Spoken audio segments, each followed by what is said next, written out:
Hello, I'm Amelia Reynolds. In tonight's Look East, it looks like something you could play computer games on, but this little gadget could save thousands of lives. Now, take a look at this. It's only small, but this little machine could soon be saving lives. It tests for something called atrial fibrillation, which is a heart condition responsible for a third of all strokes.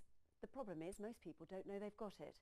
So Cambridge University is now leading a national trial where thousands of patients across the UK will be given one of these to check themselves at home. Our science correspondent Richard Westcott reports. It can be a hidden killer, but many people don't even know they've got it. Atrial fibrillation, or AF, is when your heartbeat goes out of sync, and this is what it can do to you. When you spot any single one of the signs, think and act fast. The condition causes around 25,000 strokes every year. Now Cambridge University is behind the world's biggest trial to tackle the problem. Thousands of patients across the UK are going to be given this little machine. It's very simple to use. You basically switch it on and put your thumbs here and then just hold them down. It doesn't give you a result straight away. It sends off your results to a lab in Sweden, but it's checking for atrial fibrillation. It's for people who've got it but don't realise. How are things, Mr. McKeon? Good morning. Morning. Over the next year or so, GPs will teach 40,000 patients like Donald how to use the machine. They'll test themselves at home twice a day for 2 weeks. Any found to have AF will be offered treatment that cuts their risk of a stroke by more than half, replacing the somewhat haphazard test at the moment. Unless somebody's got symptoms, you might not think about checking for it. If we were to check for it, then we'd check a pulse at the wrist. If it's irregular, particularly irregular, then we'd go on and carry out a tracing of their heart, an ECG.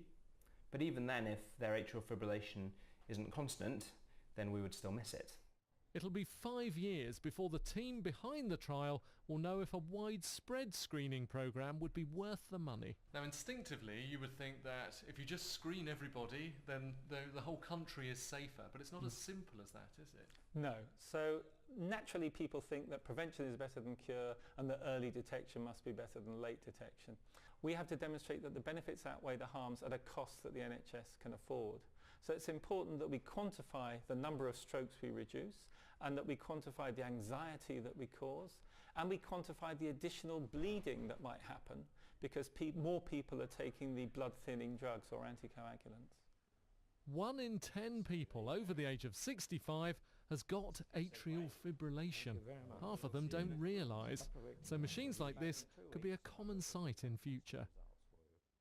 Well, Richard joins me now. So what's it actually like to use one of these things? Well, really easy actually. You don't feel anything. It's not like when you put your thumb on these little pads here, it's not like you can feel a pulse coming through. It's just you press start, you put your thumbs on it, and then at the very end, it's not like you get a pinged result saying you've got it, you haven't got it. You press that and it sends the data off to a lab in Sweden. Oh. Well, an algorithm, a computer, basically checks that, and if there's anything suspicious at all, then they'll probably get you in for further tests so they can say for certain whether you've got it or not. So it's not as straightforward as a yes or a no when you take this home. You'll get sort of letters back and you have to go back to the GP, but very, very simple to use, which is the whole point.